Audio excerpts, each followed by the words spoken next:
I was born and raised in Greenville, South Carolina.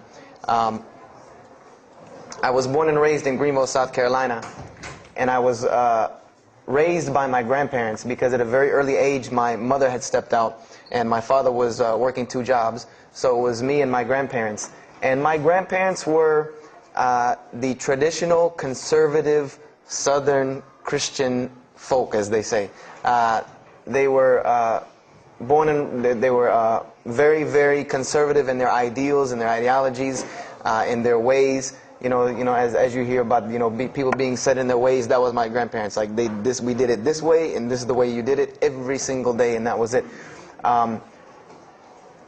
And we were very religious in the sense that we went to church on Sundays, we went to church Sunday evenings, we went to church Wednesday. And in Christianity, that's considered very religious. And it was not hard for us to go to church, and it was not difficult for my grandmother to drag me to church every Sunday, which as a kid is what they had to do, because the church was 2 houses down from our house. There was 2 houses, and then there was the church. So it was not hard for them to drag me every Sunday. And I hated church as a kid because of the simple reason that, we were brought up United Methodist. And Methodist is, for any of you know, it's very traditional. It's not like you think about like screaming and shouting in church and all that. No, you listen to the preacher, you stand up and you sing, you sit back down, you listen to the preacher, you stand up and sing, you sit back down, listen to the preacher, and that's it. That's all that happens. And the pews, as they call them, the chairs are made out of wood, they're hard, you get tired of sitting there, you're fumbling around, playing with the money that my grandmother gave me to put in the offering plate, all of these things. That's what I remember from church as a very small boy. But the thing that I do remember enjoying about church was Sunday school.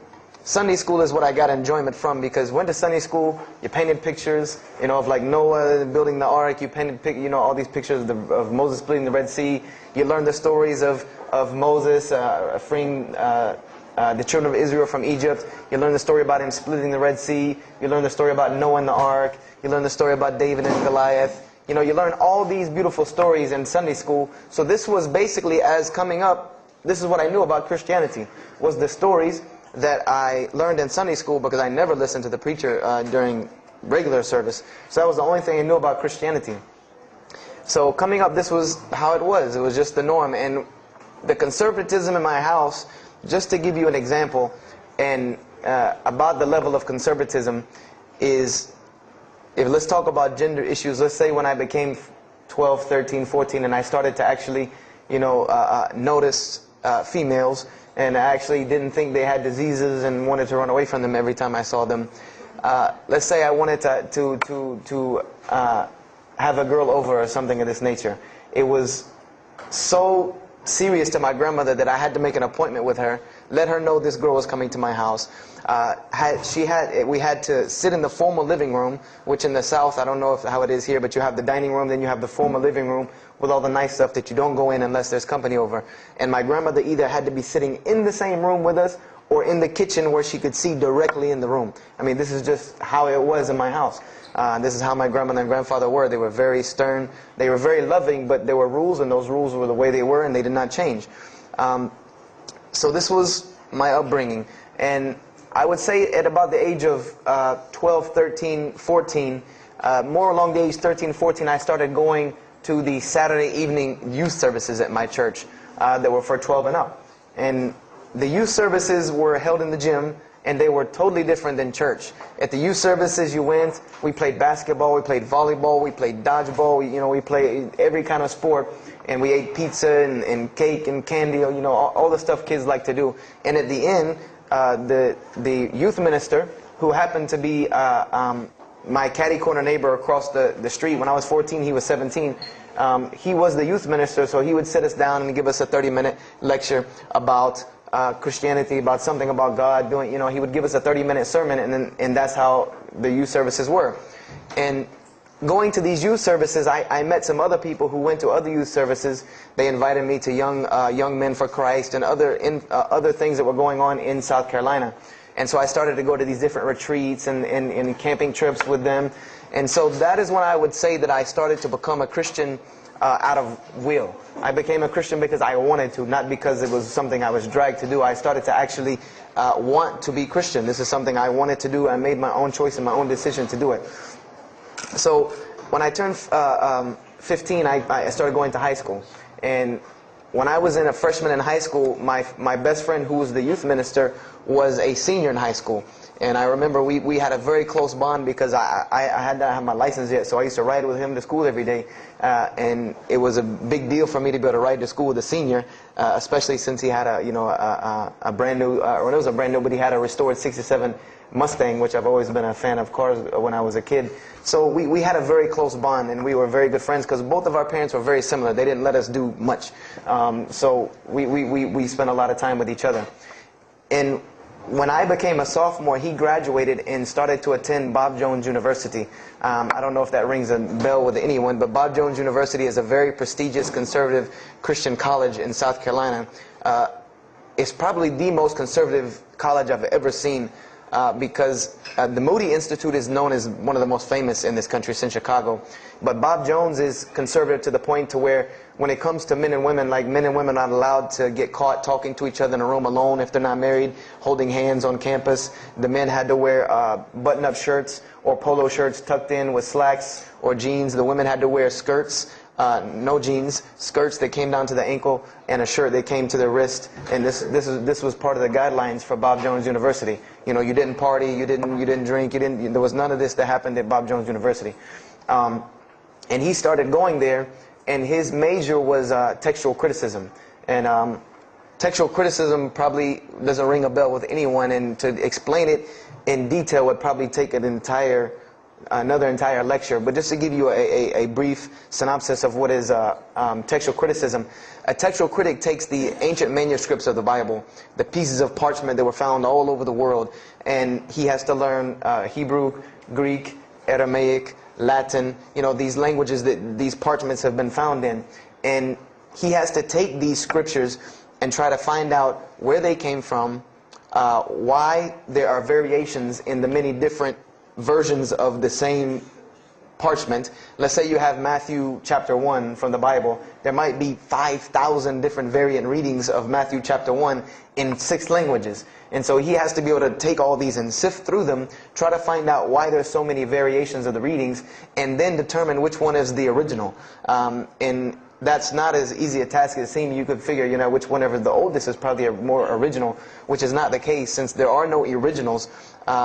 You might have one parchment that is the oldest parchment of the group, but it might be a copy of a copy of a copy of a copy of a copy of a copy laden with mistakes. And then you might have the newest parchment in the series that might be a once over copy from an original, or a twice over second copy from an original.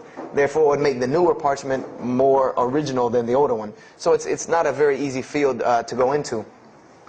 And he started studying textual criticism, and being that I was his best friend, I started studying textual criticism. Whenever he was, doing his homework or research papers, I was right there with him. Whenever he did a homework, he would always let me read it. Or when he finished his papers, he would give them to me. He would pass down all of his papers to me. Every textbook, when he was done with it, he would give it to me. I started to learn a little bit of Greek, a little bit of Hebrew. So I became, started to become a layman's textual critic, and I applied to Bob Jones University in my sophomore year because it was a 3-year waiting process for Bob Jones. And when I turned 16, almost 17, my friend came to me one day and he asked me a question that I had never really even pondered upon. He asked me, he said, "Have you ever read the Bible?" And I said, no, in church. I mean, yeah, we've all read the Bible in church. Your parents make you open it up and look at it. And at the Bible studies I went to, Young Men for Christ, we did have Bible studies, and we'd read a few passages and talk for 2 hours about those few passages. But he's like, no, have you ever read it? Like you read a book beginning to end. I said, no, I don't know anybody that's read, nobody that I knew had ever read it, beginning Genesis 1 to the end. He said, but this is the inerrant word of God, as we are taught. This is our instructions on earth. Why haven't we read it? Why have we not read this book? And I said, that's a very good question. And he gave me a challenge. Well, it was basically a challenge for us both. He said, let us start with Genesis 1:1, and let's read the Bible, and let's see what God says to us. because this is the inerrant word of God, inspired to men for instructions for us. So let us see what God says to us. If God can talk to the preacher through this book, why can't he talk to me? I said, you're right. I said, that's very good. I had a lot of time on my hands. I wasn't really allowed to do much anyway after school, so I said, why not? Let's read the Bible. I was somewhat nerdy as a 14, 15-year-old, 16-year-old. So we started to read the Bible, and we decided to go from Genesis 1:1. And what we tried to do, this was the attempt that we made, was to not think of anything that we'd ever heard about Christianity, but to open the Bible, and let's say I just found this book in the desert, and read it and see what it says to me. Let it talk to us. So we started Genesis 1:1, and we started reading through the Bible. You know, we did some of it together, and most of it I did by myself, because I'm a very, very quick reader, so I decided to read a lot on my own. And as I was reading through the Bible, I started to notice the stories that I had heard in Sunday school. You know, you start reading Genesis, you read about Adam and Eve, we all know that story.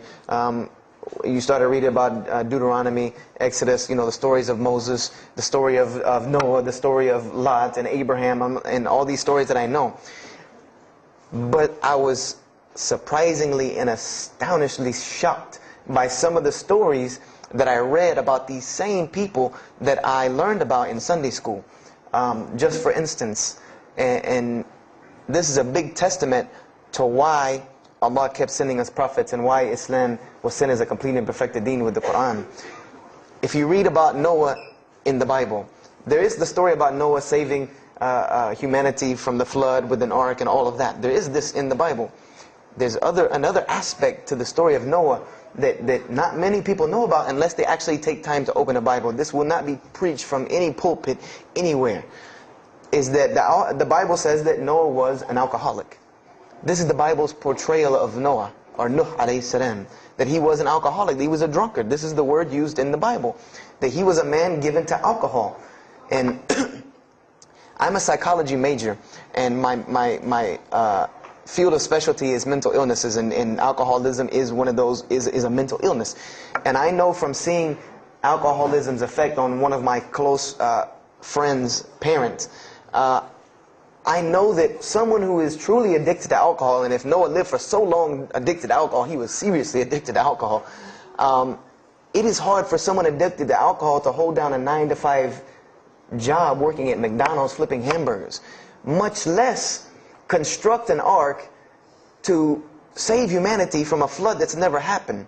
So that stopped me for a moment in my tracks, and I said, Noah was an alcoholic, you know, and it bothered me for a minute, because I said, you know, things started popping in my mind like, if Noah was a drunkard, how did he know God was talking to him? Because, you know, I've seen some people, they're alcoholics, you know, you were just asleep in my dog's food bowl the other night, drooling, and now you're telling me you were talking to God last night. You know, you know, to rationally, that would not make sense to me. That's like, you know, an alcoholic on the street coming to you and tell you God's talking to him. You know, he has no, this would give this man no validity. This man has no validity with anyone. So I didn't pay it too much attention. It caught me, but I said, you know what, I'm going to keep going, because there's one thing that you don't do in Christianity, and I'll tell you what it is in a minute when I started doing it.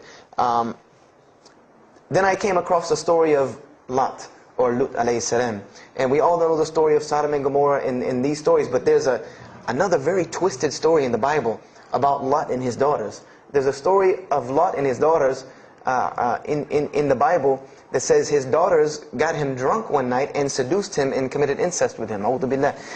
This is the Bible. This is one of the Bible portrayals of the prophets of God. The person who saved his family from Sodom and Gomorrah. This is the story that is in the Bible.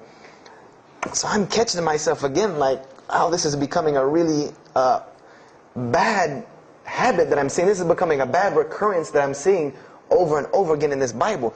So, you know, after that I started, you know, speeding through some of the other mumbo jumbo to get to more of these prophet stories. And I got to the story, there are others, and there are some stories in the Bible that are not PG rated, period. They're not rated for talking anywhere. You know, you would need an 18 and up ID card to be able for me to even tell you these stories. So the one that intrigued me, that caught my attention the most, was of my most beloved story in the Bible, and that was of David and Goliath. That was my most intriguing story to me, because not only was, it said that in the Bible that David was a very small man and Goliath was a very big man, and that was appealing to me because I've always been very short, and as a kid I was really short. So, I said this was a very beautiful story to me, just in its prose and in its concept of overcoming. And so I started to read about David. And there are very beautiful stories about David in the Bible. There are indeed. But there is one story about David in the Bible that shocked me to my core. And it's a story about three people. There's three people in this drama: David, Bathsheba, and Uriah. And it says that David saw this woman named Bathsheba. And she was one of the most beautiful women of her time. And she happened to be married to one of the commanders of his army named Uriah. But David on this day decided that he was not able to resist his temptation to be with this woman Bathsheba, so he did. And he committed adultery with her. And knowing that he did this, the way that he decided to cover it up was he sent a letter to the generals of his army saying that when the battle was fierce, for everyone to pull back and abandon Uriah, so that he would be killed, and when he dies, then he could have Bathsheba, no harm, no foul. So David went from being the slayer of Goliath, the hero from man, to an adulterer, a plotter, and a murderer. And so this is when I really caught myself and said, hold on now. Something's wrong here. Something's got to give. I said, because to me, God's prophets in my mind were people of example. People who I could follow as an example. Someone who was supposed to be the best of us, so that we could follow them and emulate them. And they're turning out to be worse than some of the people that you see on America's Most Wanted. David is somebody that, if I only knew this about him from the Bible, I see him coming down the street, I'm going the other way and calling 911, because he has to have a warrant out on him for something. This is what I'm thinking in my mind. This man is not an honorable man at all. He killed Goliath, yeah, but he killed this other guy named Uriah to be able to commit adultery with his wife. So I committed the cardinal sin in Christianity. I started asking questions. This is the one thing you do not do in Christianity, is you don't ask questions, especially not about issues like this. So I went to my pastor and I started asking questions. What's going on here? Pastor, there's a very bad recurring habit about these men in the Bible. What is the deal here? And I remember he told me the same thing that almost every pastor or every evangelist or anyone I talked to about this, same answer, almost like it was programmed. They would put their hand on my shoulder and say, Brother Joshua, don't let a little bit of knowledge wreck your faith, because you're not justified by knowledge, you're justified by faith. And they would quote me verses like, lean not on understanding, Paul's, we're justified by faith in Jesus Christ. They would quote this whole line of thing to me like it was already pre-programmed, that they programmed in pastor school that people are going to ask you questions and here's the answer. So I said to myself, I don't know, Pastor, this just seems kind of odd. He said, let me tell you something. What you're reading is the Old Testament referring to God's covenant with the children of Israel. And they were a different people, a very stubborn, crazy people. So why don't you move on to the New Testament? In the New Testament, you'll find the new covenant that we're under with Jesus Christ, and I promise you things will change and be better. I said, okay, perfect. So I went ahead and finished and got to Malachi and then started with the New Testament. So I opened the New Testament, I said, here we go. Let's start all over again. But there were a few things that I had learned from the Old Testament that I wanted to keep in mind when I started to read the New Testament. I learned, number one, that God was one in a unique sense. This is what I learned from the Old Testament, that God was one in a singular, unique sense. This is over and over and over and over very clearly in the Bible. God's nature is one. This is so clear through the Old Testament. And that He was very jealous about His worship. And every single time the children of Israel would turn to something else other than Him, He would punish them and restrict their lifestyle. This is something that I learned. And it kind of, the similitude to me with how God dealt with the children of Israel was, and I hate to use this stark contrast, but it's almost as if one of us went out, God forbid, I hope not, and let's say we went out here and robbed a bank. You rob a bank, you're going to jail for a long time.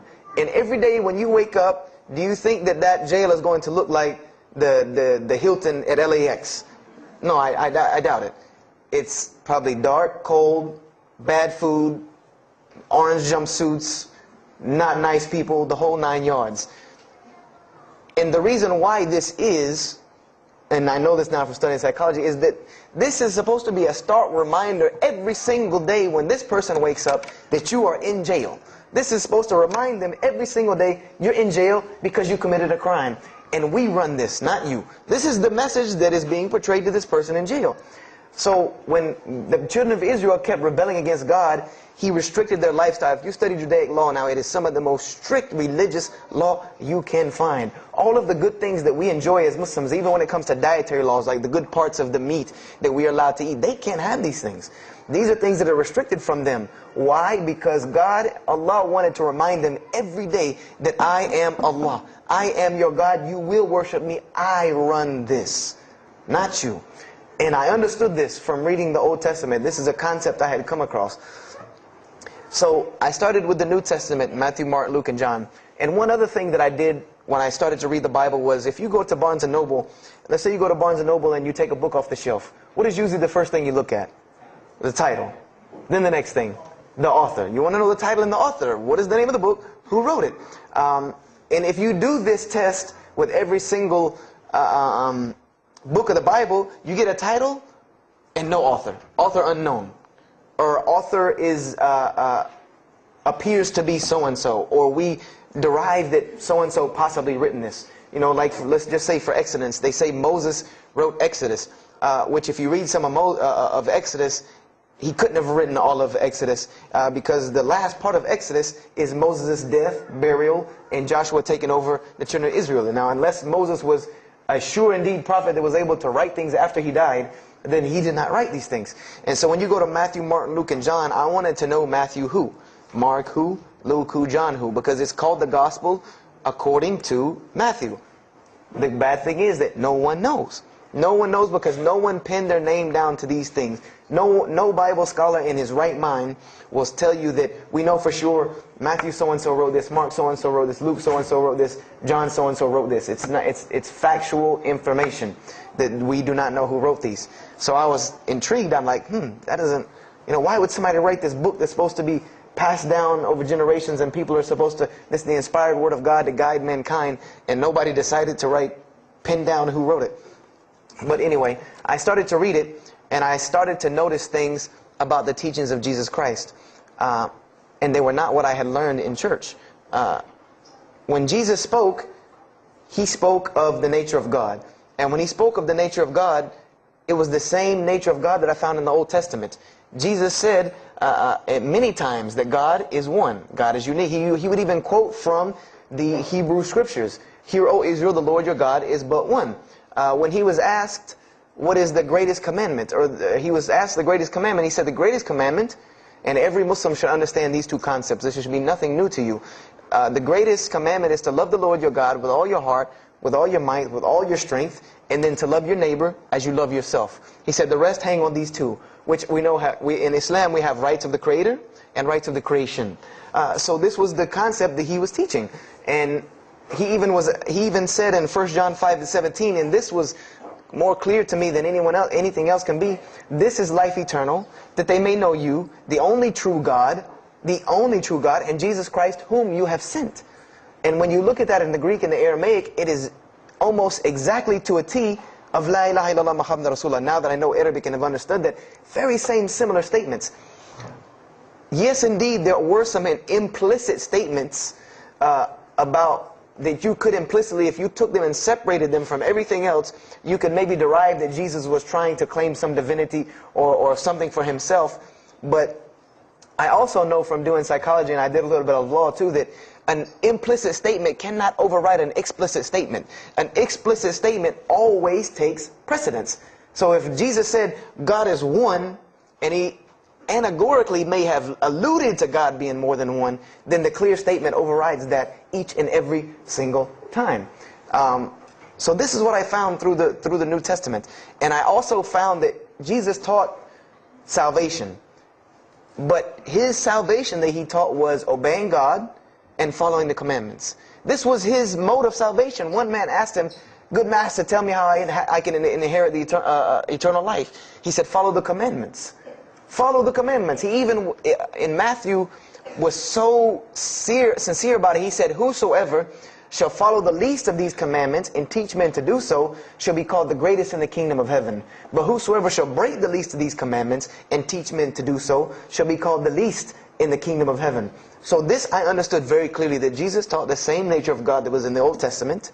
He taught that the salvation lied in worshiping God and following the commandments. This I understood. Matthew, Mark, Luke, and John were very clear about this. There were other things, the only begotten Son, but these things were not in red letter, so I did not give them as much weight as what I did to the actual words that Jesus Christ was saying out of his own mouth. So I read Matthew, Mark, Luke, and John.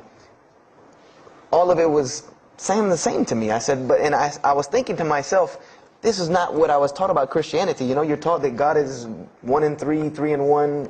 1 equals 3. Father, Son, Holy Spirit. Jesus died on your cross to forgive your sin.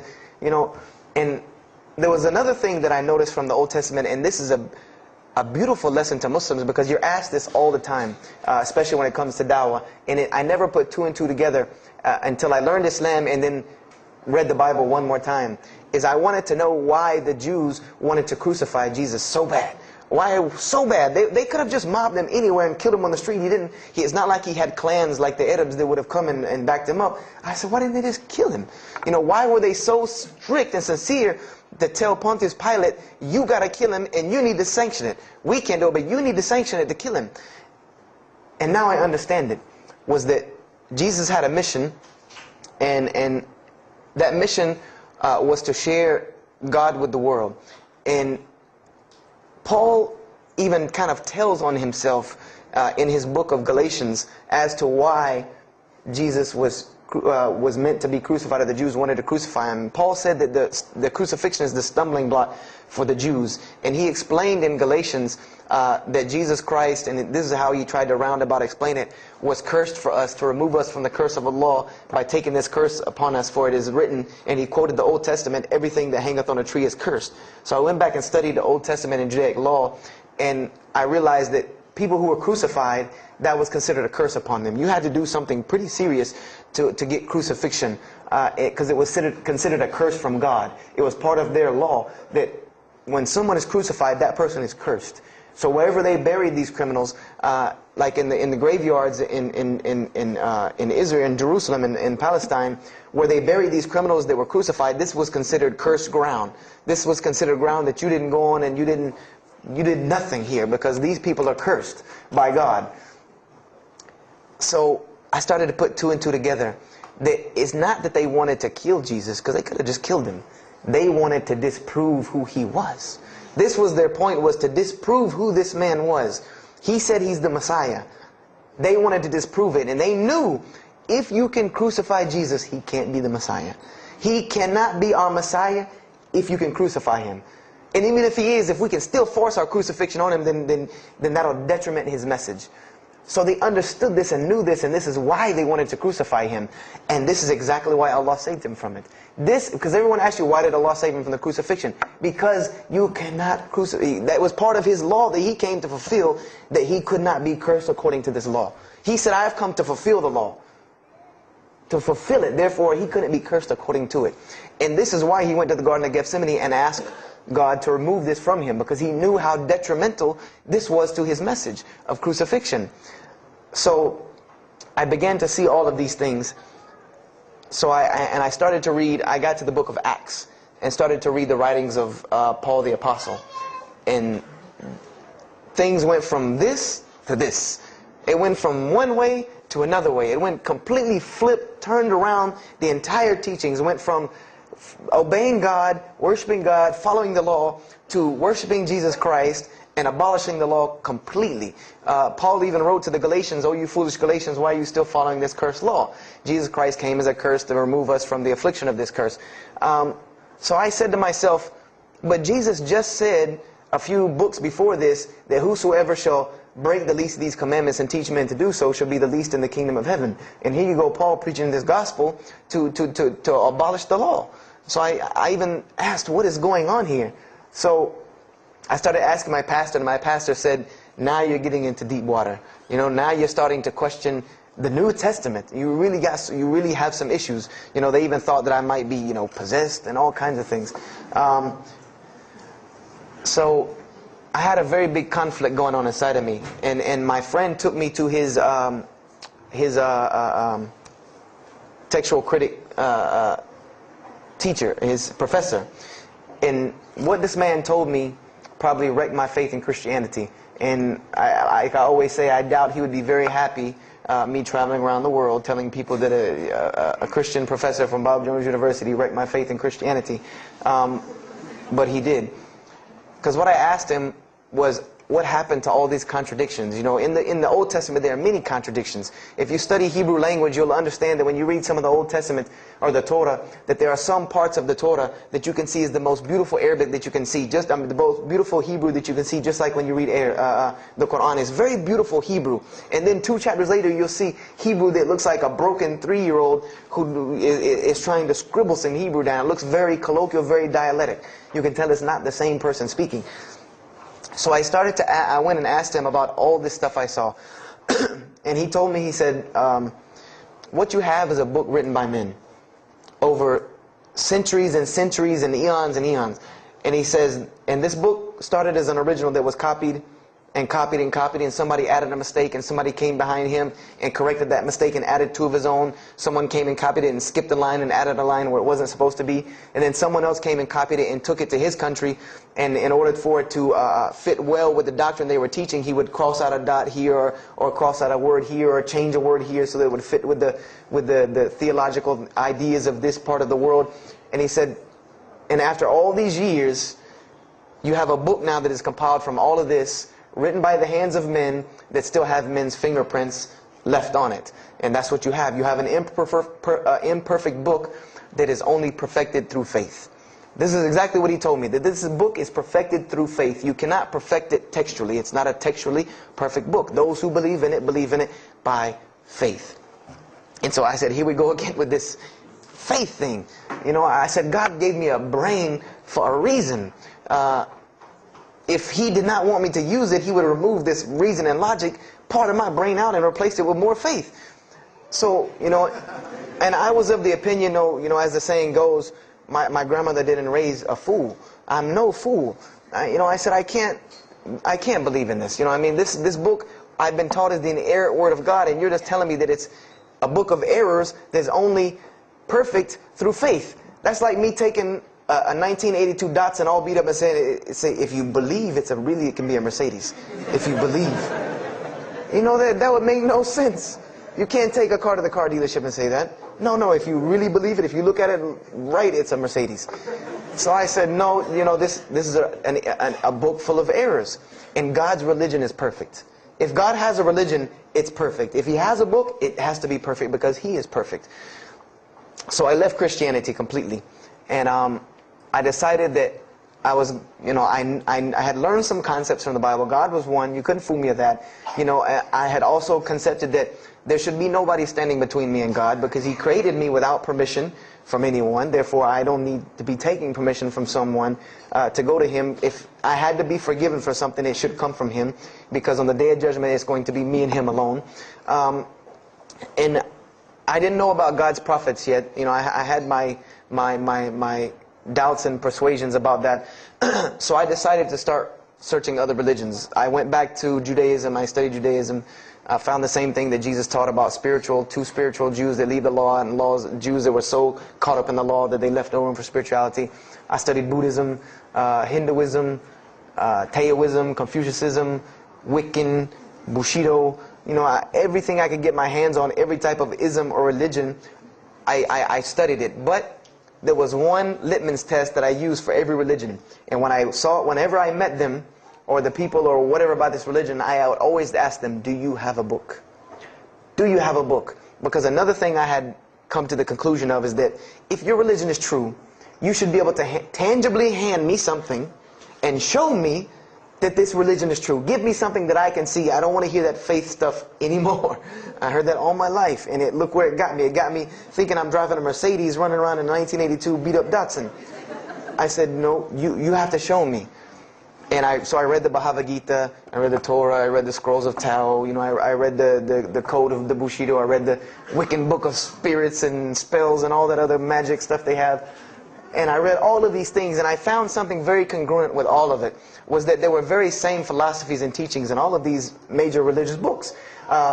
They all talked about God and His nature. Most of them alluded to the fact that God is one, and that God sends messengers to us and people to us to teach us. But they were filled with a whole bunch of garbage, to be honest with you, that I couldn't logically, rationally believe. So at about the age of 17, just about the time, about 17 and a half, I gave up my search for God. And I became kind of angry with God, because I said, here I am looking for you, and I can't find you, and it doesn't look like you're giving me any help. And I don't know how many of you know, but for a 17-year-old that is frustrated with God and the world, there's a lot of trouble he can get into. There's a lot of things he can do to put himself in predicaments when he's frustrated with the world and had come to the conception that, you know, if there's a God that exists, then He doesn't really care about me. You know, that's a kind of a dangerous young man. So I started doing the whole partying in trouble, going to parties, drinking underage, all of this stuff I started doing. You know, I'm a perfectionist at heart.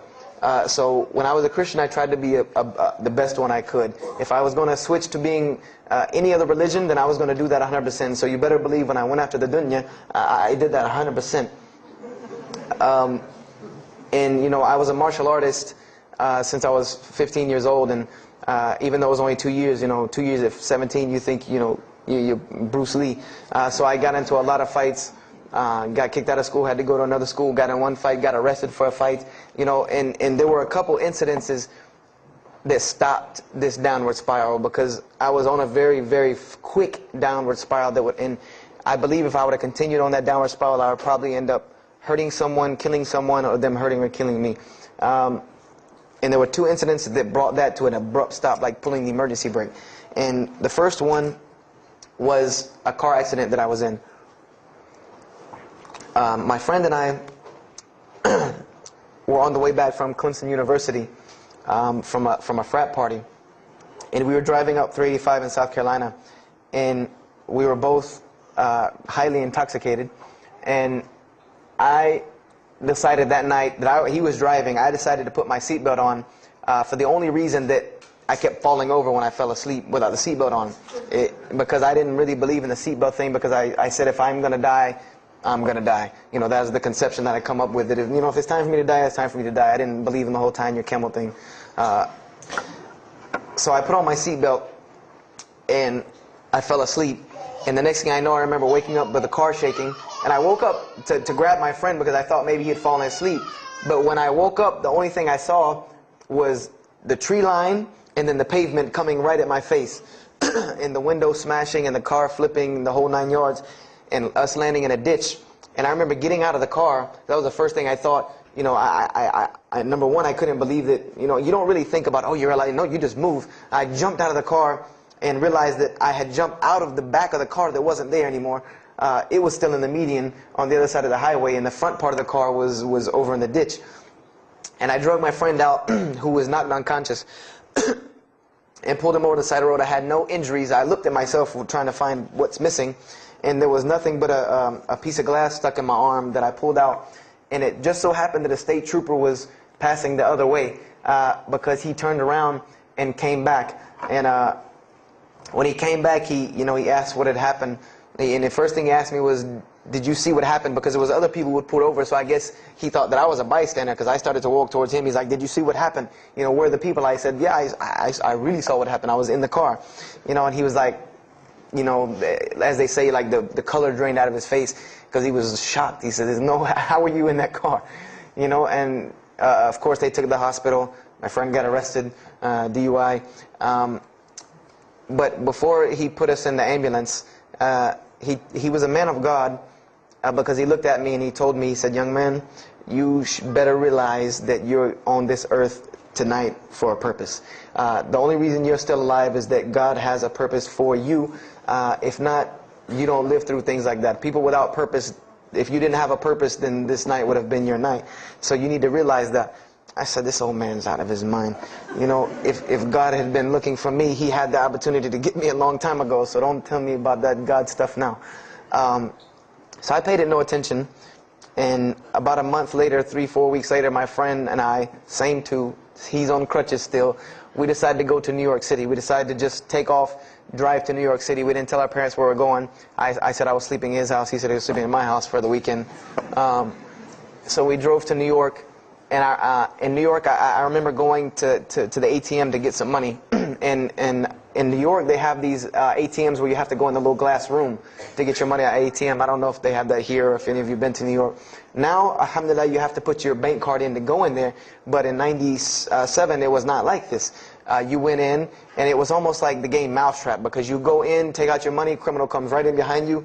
There's nowhere for you to go. You know, there's nowhere to run.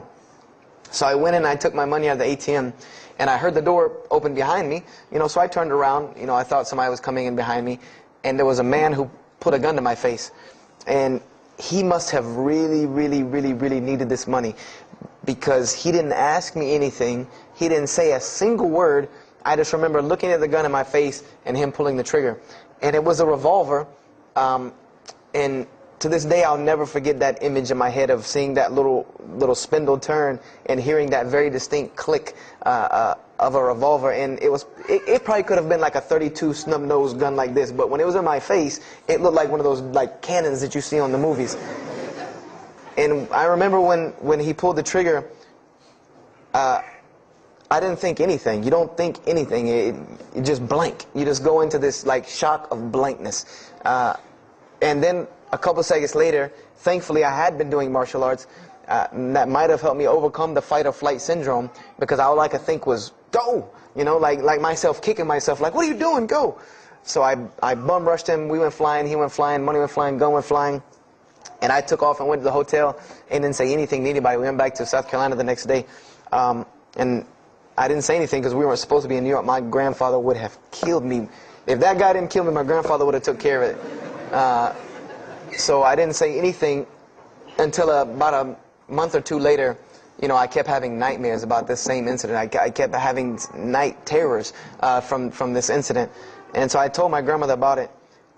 And she told me the same thing that the officer had told me. She said, you know, you have to realize that God has a purpose for your life. You're here for a reason.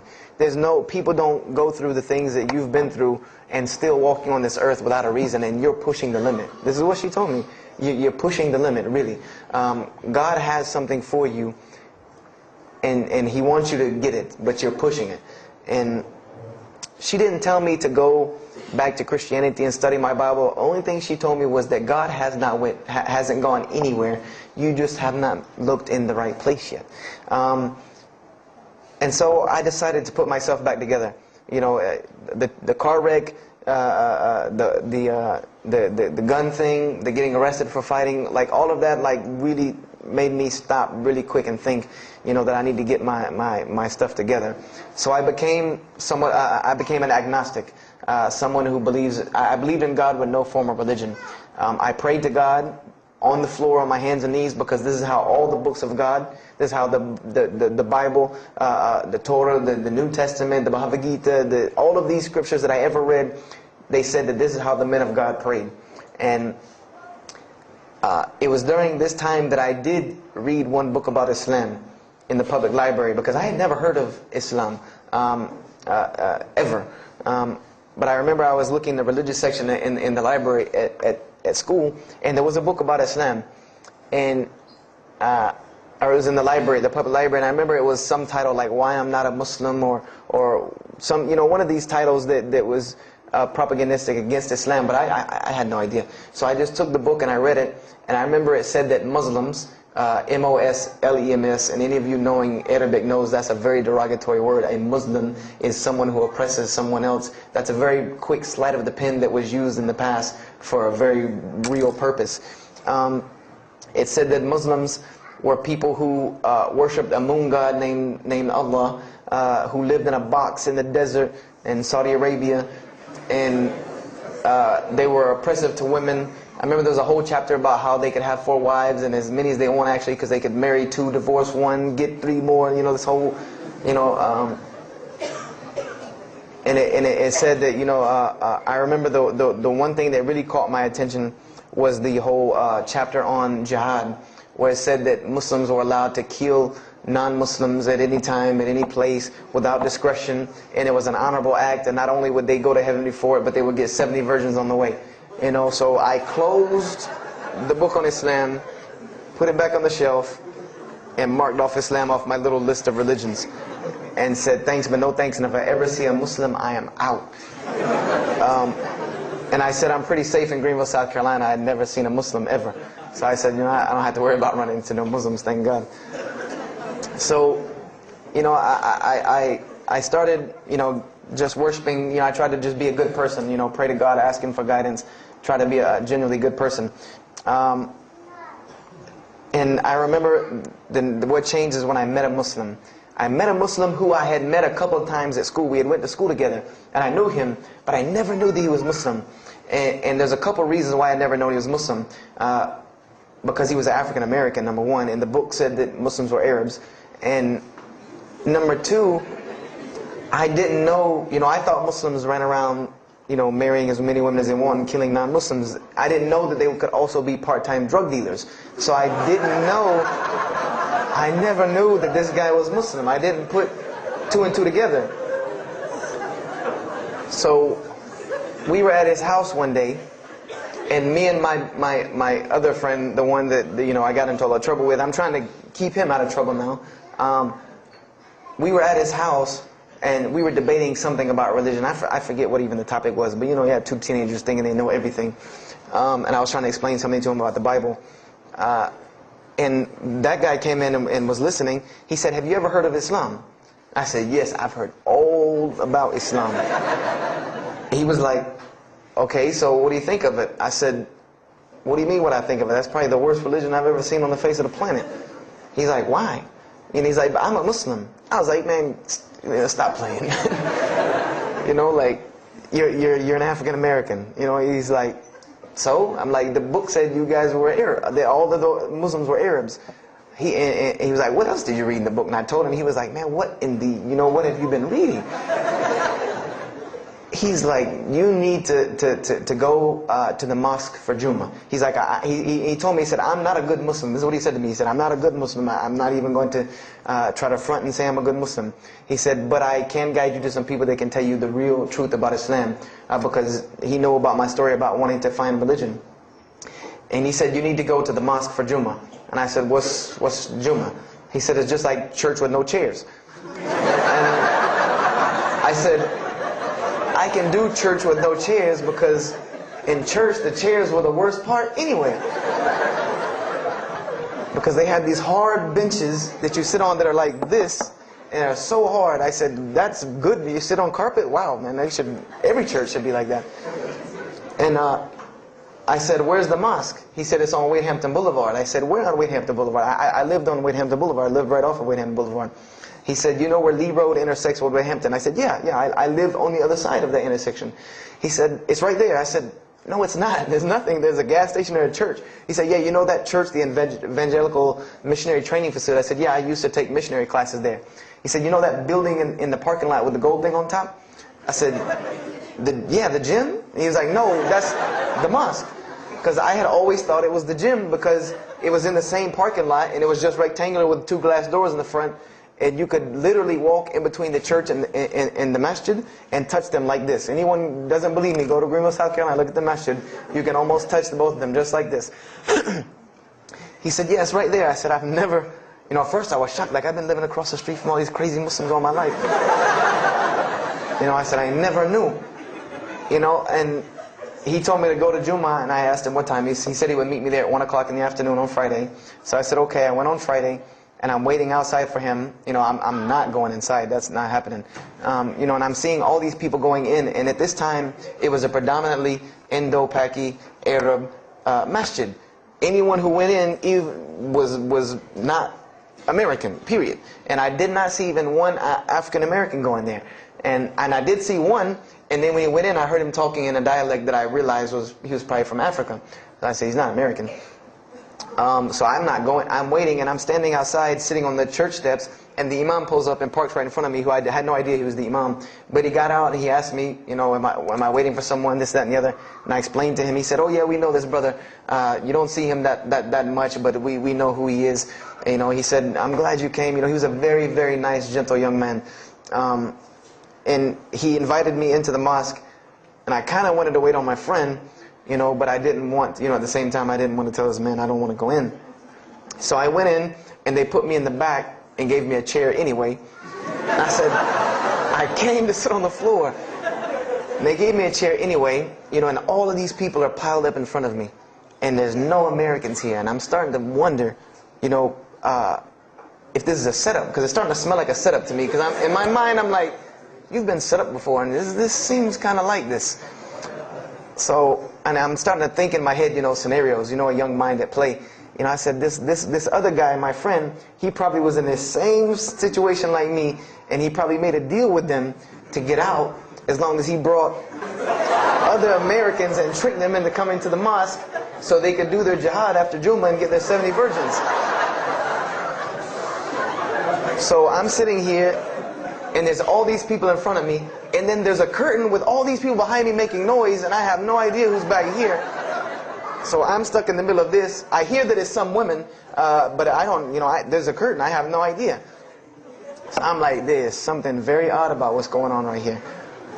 I'm like, just let me make it. I'm starting to look for the exit. I'm like, you know, calculating how many people are between me and the exit. You know, I know some martial arts, so I said I'm going to hit a couple of them and I'm out.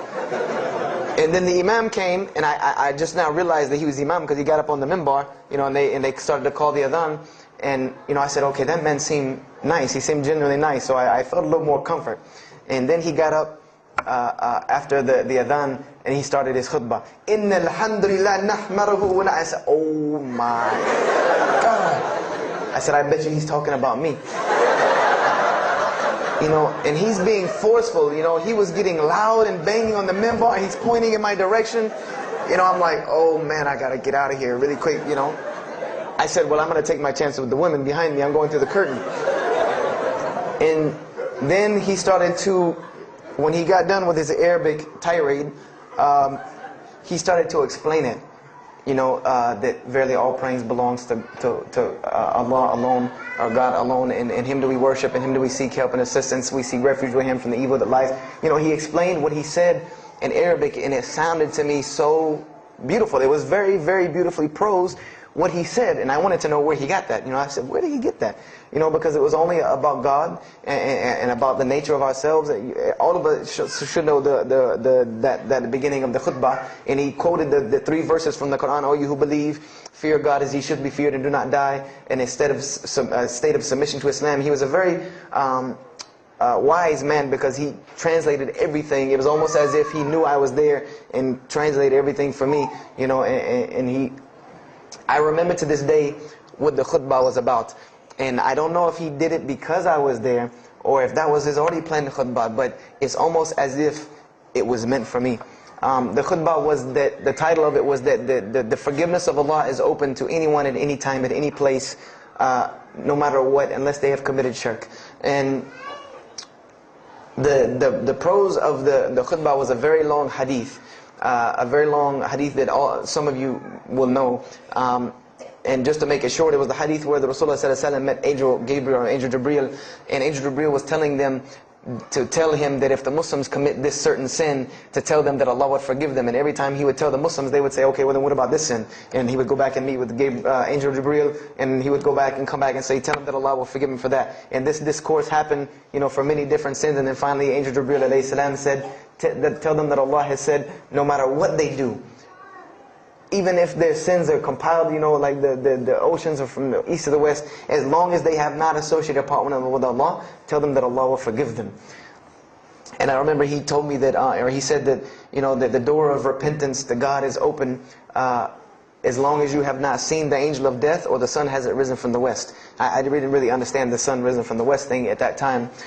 But, and he said that, you know, God's forgiveness has to come from God alone. This was the whole premise of his khutbah, was on forgiveness and tawbah. And I was saying to myself, these are all of the same concepts that I had formulated through reading the religious scriptures myself. And I'm asking myself, where did he get this stuff from? You know, where did he get all this? And he started using names like, he used the name Ibrahim alayhi salam, he used the name Musa, and I'm like, he translated it to Abraham and Moses. I'm like, where did he, you know, where is he getting these? These are names from the Bible, I know these people. And so after the khutbah, they started lining up for the prayer. And I got apprehensive because everybody's getting up in front of me and blocking my exit from the door. And so I guess one guy in the back saw me, and because I had to move back a little bit, he said, we're about to pray.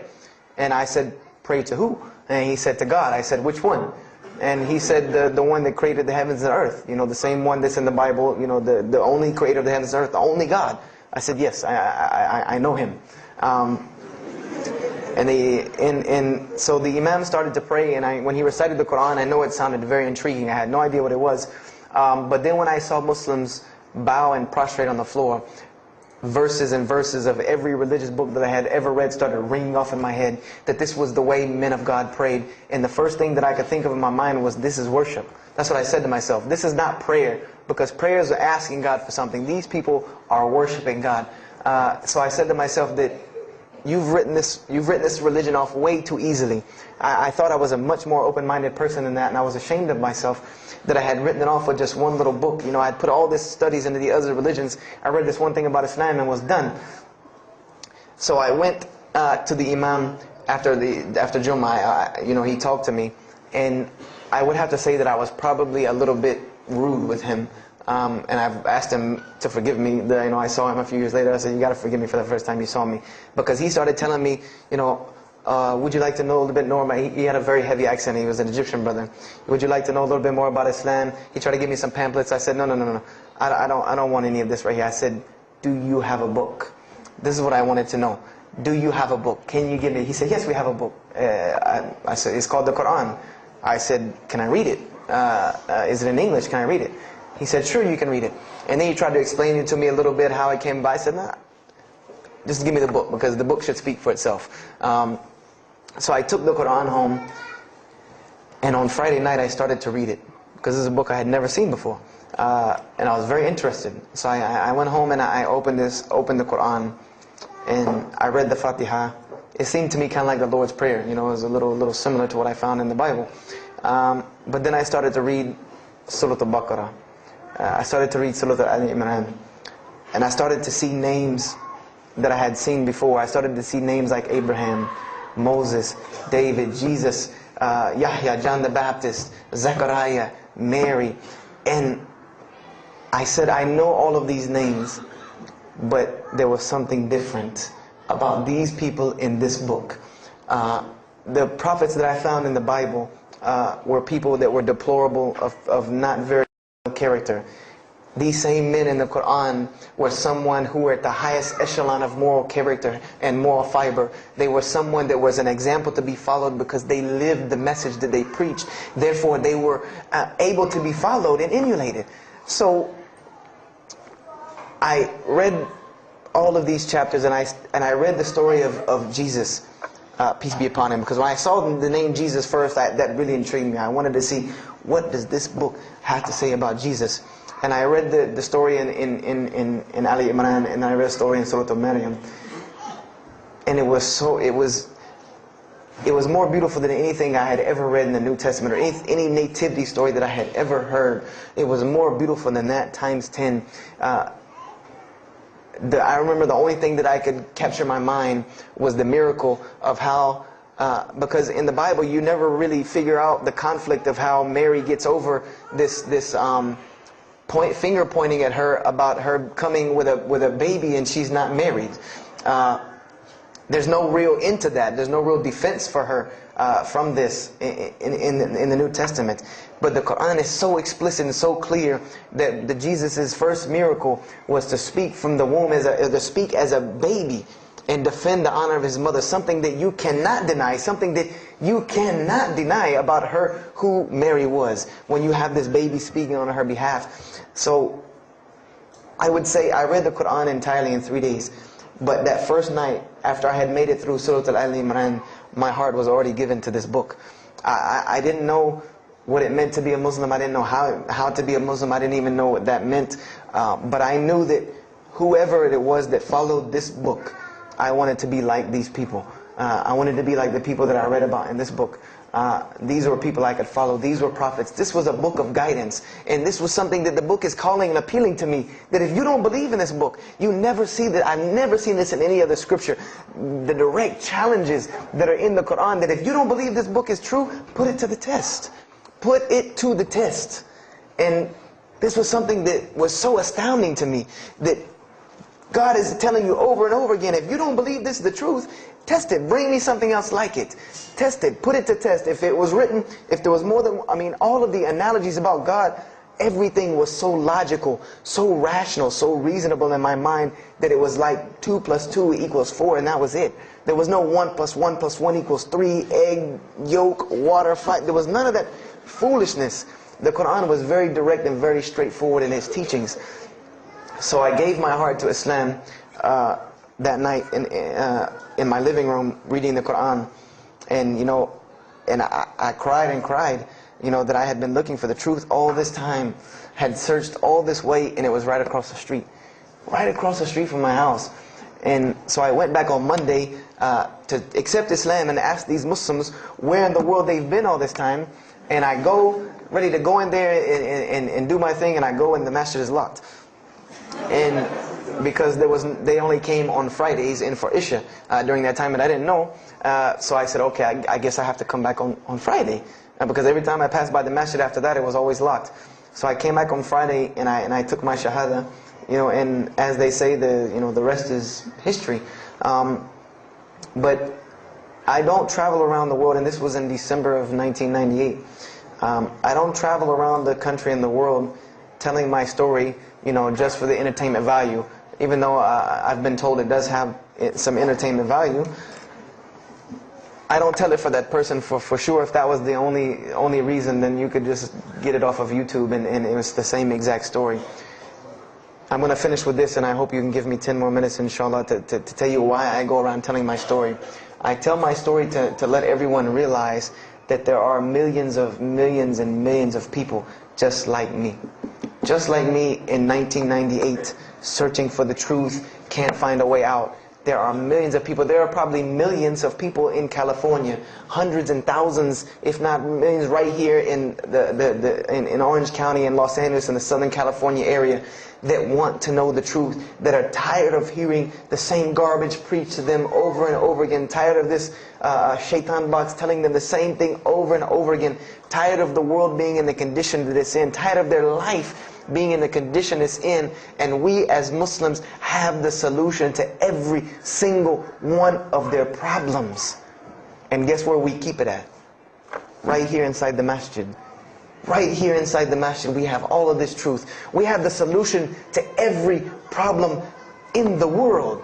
You want to solve the world hunger? The problem of world hunger? Islam has the problem. You want to solve the problem of world poverty? Islam has the answer. You want to fix the economic situation of this country? Islam could fix it tomorrow. And this was in an op-ed piece in the Washington Post. In the Washington Post, there was an op-ed piece that the two markets that are falling apart in this country are investments and housing. And there are two people in this market that while the rest are bottoming it out, this market is steadily climbing. It's not getting rich overnight like people want to, but it is continually going up, and that is Islamic financing and Islamic housing markets. These two things are so steady and so strong that economists in DC are trying to figure out how they can take some of these Islamic principles, from these investing and housing firms, and plug them into this system to give it some stability, because they realize that you won't get rich overnight in the Islamic system, but it will be stable. It will be something that will give stability. So they are starting to find out that Islam has the answer and the solution to their problems. But we already know this. We already know this, that we can solve every world problem with Islam. We'll put an end to it. But the problem is, we're hiding it from the people. Unfortunately, willingly or unwilling, knowingly, unknowingly, we are hiding this from the people. And There is a statement in the Quran and that Allah warns the Jews about what they did with their religion, and it is a statement that is left in the Quran for us, that verily those who conceal the evidences and the clear proofs, after we have made it clear for them in the book, they are those who are cursed by Allah and cursed by those who curse, unless they repent and reveal that which they have been concealing. Those I will accept their repentance, because I am the one who accepts it, the most merciful. We have become guilty just the same way the Jews have of hiding the truth about their religion. When they saw the Prophet Muhammad ﷺ, they knew the truth and wanted to hide it. People, we know the truth about Islam, and we are hiding it. We as Muslims are running around begging Allah for dignity and honor and help when He has already given it to us in this deen. Everything that a Muslim could ever want has already been given to him in this deen of Islam. Anything that you ask Allah for, there is an account set up for you to go take it out of. You just got to find it where it's at. And any of you, I'm not going to go through the ayahs for they're too long, but if you want to know the solutions to every one of your problems in this world and the hereafter, just go read Surah Al-Saf, ayah 10 through 13. Very, very easy solution. If I had the time, I would read them to you, inshallah. But we have the cure to every disease in the world. And we're not giving it to the people. And I want to use this as a parable because I really want this to hit home with you. Let's say, what is your name, brother? Abdullah, mashallah. Let's say me and Abdullah are best friends. We're brothers in deen, we're roommates. And we've been roommates for years and years and years.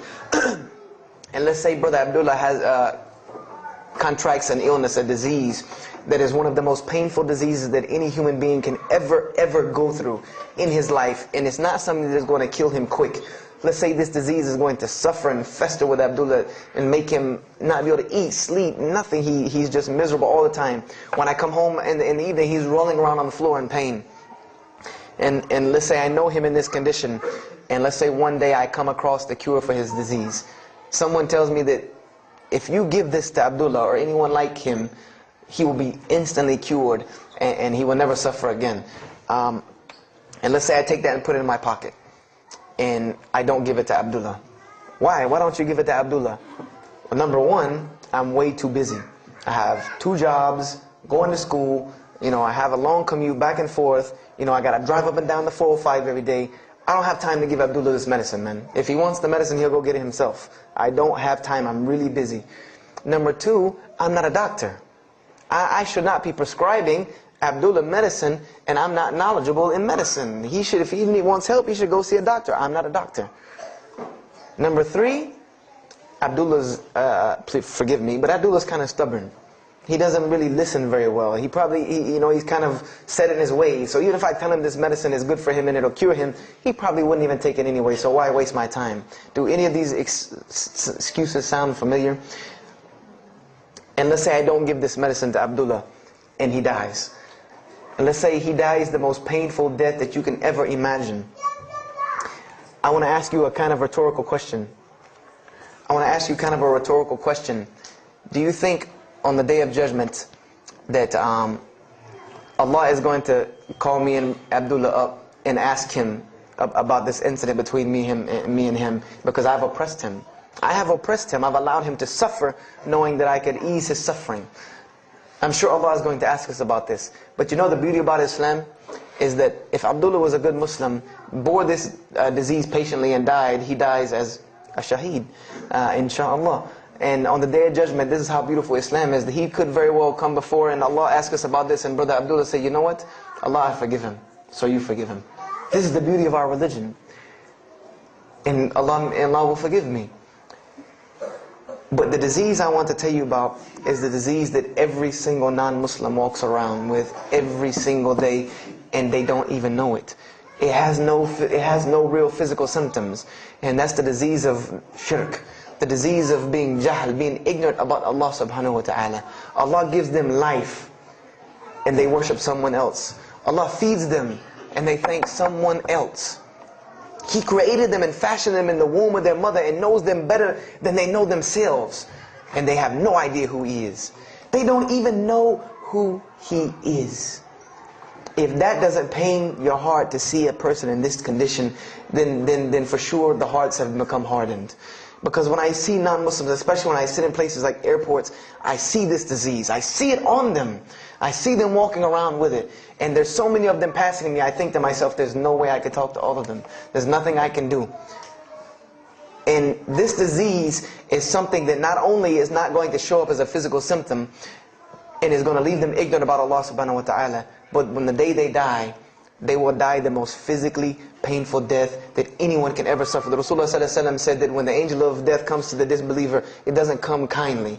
He yanks the soul through the nose, and it's as if his flesh is torn from his bones. It's as if they take Brother Abdullah and turn him upside down and stuff him in a human paper shredder. This is the death that is waiting for those who do not know Allah subhanahu wa ta'ala. And you know the unfortunate thing? That while you've been sitting here listening to me, thousands of people have died. Thousands of people have lost their life not knowing Allah while I'm talking to you right now. People in this city have lost their life, and there's nothing we can do about them. They're gone. It's too late for them. We can't save them even if we want to. And that's a deplorable, deplorable, sad, sad fact that we can't save them. But there are many, many, many, many who we can save. And that all that takes is us taking this light of Islam we have and showing it to the world. There's a statement in the Bible, and I finish with this. Whether Jesus alayhi salam said this or not doesn't matter, because this statement is one of the most profound statements that has been somewhat of a focus for me in my mission of da'wah. It is said that no one would bring a candle into his home and then place a bucket on top of it, because then no one would benefit from the light. No, if someone would bring a candle in their home, they would set it on the table in the middle of the room so that everyone could benefit from this light. And unfortunately, the Muslims of this generation, we are a bunch of candles with buckets on top of it. No one can see our light. No one can see the beauty of Islam in it. Believe me, if you don't see it, believe me, take it from someone who was once standing on the outside looking through the window at that light. It is one of the most beautiful things you can ever lay your eyes on. It is a treasure to be found of treasures. And everyone else can see this, and they will see this if we show it to them. If we allow Islam to be Islam. If we start becoming Muslims, meaning that the best form of da'wah that you can do to this world is very, very simple. It's not complex. It doesn't take a 10-hour workshop, even though some of the details do. But if you want to know the way, the best way to do da'wah is for Muslims to be Muslims. That's it. Study our history. Study the history of Islam. Why was the world conquered by Islam? Not through military campaigns and wars, but through Muslims being Muslims. The most populated Muslim country, Indonesia, was because of Muslims being Muslims. A few Muslims deciding to get up off their behinds and go to another country and live their life as Muslims, not shaving off their deen to be pleasing to those people, but being Muslims. And when the people asked them and inquired, what is it about you backwards Arabs that we've heard all these crazy things about? Now you come out of the desert with pristine moral and character, and you have better ethics and morals than we do. What is it that's happened to you people? And their answer was, La ilaha illallah, Muhammad Rasulullah. That we believe in Allah and He has sent us a man named Muhammad, and we emulate his lifestyle. That's why we're like this. This is what conquered the world for Islam.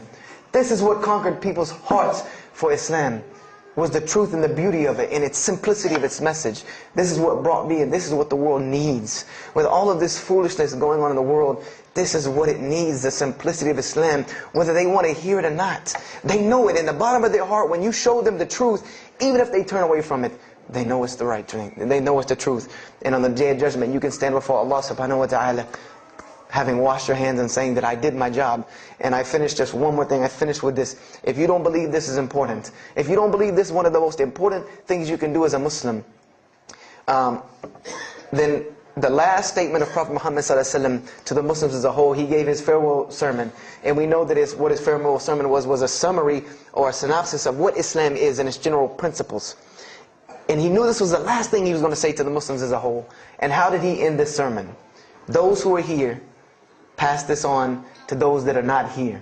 For verily it may be that the last one that hears my message may understand it than those right here among us. He gave a command to those Muslims to pass it on, and for those Muslims to pass it on, and for those Muslims to pass it on, until there was no one left to hear this message. This was a command he gave, the last command he gave to this ummah as a whole. And then what happened? He pointed his finger to the heavens and said, "O Allah, bear witness that I have indeed conveyed your message." And upon saying this, what happened? Allah revealed the surah, "This day I have perfected for you your deen and completed my favor for you and chose for you Islam as your religion." And the last statement that Prophet Muhammad ﷺ gave to us before this was revealed was that we must pass this message on. He gave us that duty. He took that duty that was only reserved for prophets. No one else, no other.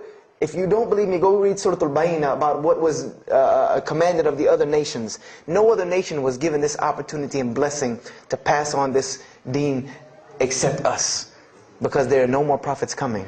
So the job falls on our shoulders. Qurans are not going to fall out of the sky and hit people when they're walking down the street.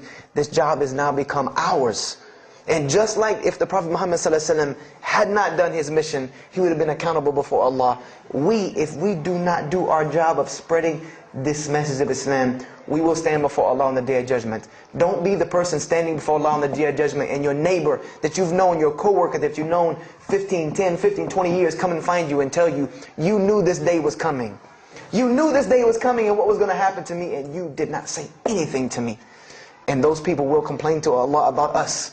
They will complain to Allah about us. Because we have the truth right amongst them and we're not giving it to them. We need to stop hiding it in our masjids, in our homes, in our hearts, and we need to give it to the people. It's beautiful, trust me. Just hand it to them. Just hand it to them. I promise you they'll take it, because it's something that is so pure and pristine. And now forgive me for probably going over my time, and if we have time I want to leave some time for questions and answers.